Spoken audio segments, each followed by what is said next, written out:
Around at the moment about problems in the property market. Indeed, the market is thought to be, by any rational measure, and particularly by overseas standards, somewhat overstated, even potentially a bubble. The OECD and various other international observers have said Australia's got a problem, and no one's got any idea how to fix it. We were talking about this a week or two ago, and a Melbourne property investor, Michael Drapac, who, heads up a bit of a group, thought, I might be able to help people here. I might be able to provide a little bit of advice. And he's agreed very kindly to come into the studio this morning and let us pick his brains. Morning to you, Michael. Good morning, John. How long have you been in the market? I first got in the market in 1979, and I've been buying and selling regularly since then. And give us so people go, you just buy and sell a bit. The scale of the operation? The scale of the operation, I suppose in the 80s, I was buying and selling at my peak. I was doing about 20 transactions a year. By mid-90s, I had the biggest master plan project in Victoria. By 2006, I owned the most CBD land in the city of Melbourne, which I've sold most of it. And currently, I'm predominantly on the southeast coast of America, and we've probably got several $1 billion worth of development underway. In fact, at one point, I think you were the largest foreign property owner in the United States. Is that correct? Southeast coast. Only the southeast coast? Yeah, with land. Okay, but there are whole cities in the US where you are the largest property owner. Yes. Okay, yeah. So we're not talking about someone developing a corner milk bar site here. No, we're not. Where do you think the market's at? The Australian market, you can only look at it from historical perspectives. There's a lovely book that was written by Reinhardt and Rogoff, and the title is "This Time is Different." And what they looked at for 8 centuries is markets and cycles, and also not just property but in equities as well. And one of the recurring themes in every cycle is, this time will be different. And those people that are vested in the current situation will say, no, the market's not going to correct. All markets correct, and they go back to some sort of commercial sustainable levels or historical averages. One thing we do know emphatically is that this market is so far out of whack. It's the second most unaffordable market in the world. It's the stats go on and on and on, the gap between buying and renting. One thing I do know, this is in very dangerous territory, and if we really believe that this time is different, in Melbourne, this little city called Melbourne, relative to New York, etc., we are naive, arrogant, or just dumb. And I think that we're on our way back to normal levels. I don't know when. I don't know what the catalyst will be. And one thing I have learnt from America, no one knows when it's going to happen, when that knockout punch comes. What's normal levels? What are they? Normal levels, if you look at 150 years of data, and in the UK it goes back some hundreds of years, normal levels are loosely defined as if you charter markets over 100 years, you'll find that there will be metrics like the ratio of the cost of buying a house versus average income, the gap between buying versus renting. So normal, once an investment yield of X%. So we've got these long-term metrics over 100 years, which create a sort of a normal average level. And a cycle really is a deviation away or towards that normal level. And we are so far away from historical norms and commercially sustainable norms, we're in dangerous territory. What's distorted the Australian market then? I think if we look at the history of cycles, the fundamentals don't drive markets, psychology does. And then you only need a very small stimulus. And the way that the equilibrium works is that if you can move one side of the equation, the supply-demand, by, say, 5 or 10%, it can have a massive exponential change in the prices. So we've had these little stimuli changing in tax laws, the foreign buyers coming to Australia. There's not hundreds of thousands of them, there's tens of thousands of them.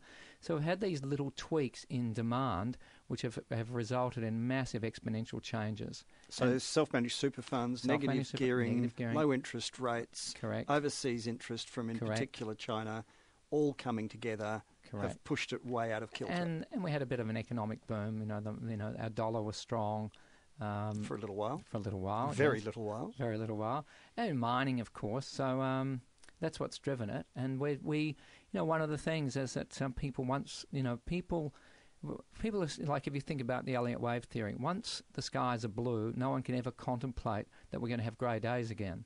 And conversely, when the skies are grey, no one can ever contemplate there's going to be blue sky again.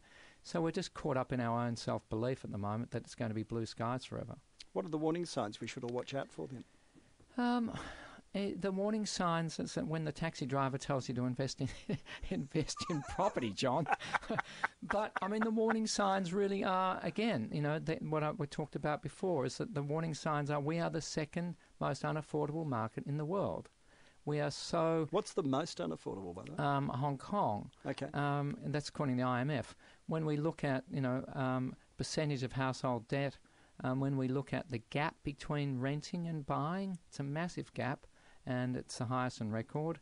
These are the warning signs that we're just by any measure, by international measures, by our own country measure of historical norms, we are so far away from normal. Okay, so those are all warning signs. What should we watch out for that triggers the defining moment? Is there something, whether it's a terrorism attack or whether it's a bank in trouble here or overseas?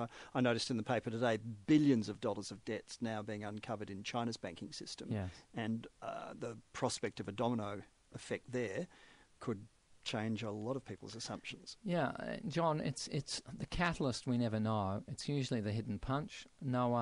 If we knew what the hidden punch is, wouldn't be hidden. It wouldn't be hidden. No one knew that the Australian dollar was going to drop to 77 cents within the space of less than 3 months. It's there. I just don't know what it is. One thing you can be sure of: the response will be probably irrational. It will overcorrect. There's going to be one thing. And if you look at all the great collapses, it's usually one hidden punch. No one sees it coming, and the response is usually an overreaction in the negative. So reassuring. Well, I've got kids that are all grown up now. They want to buy property, and I was talking to a kid only yesterday. She's 23. She said, "Will I ever be able to buy a house again?" I said, "I assure you, you will. And we just need commercial gravity will kick in. I don't know when, but it will happen. And some people will be winners, and some people will be losers." Correct. And no one, John, like if you speak to anyone. We saw this with Gold Coast property development. People had pyramid schemes and they had leverage, property on property on property. You'd buy property for $100,000, borrow $90,000 against it to buy another property for $100,000 and keep on going until sooner or later something went wrong. Well, let me tell you about the Gold Coast. I was there in 1981 and I remember a development. The apartment sold for $400,000 and they resold in 95 when I was there for $120,000. They're still not worth $400,000 today, and that's 35 years after the event.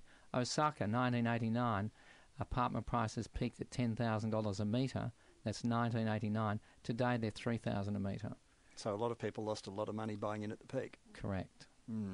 Inevitably, there are people who are getting the timing wrong compared to people like you who manage somehow to get the timing right. And I'll just give you one of the lessons I learnt from America. It's fascinating if you look at the American story.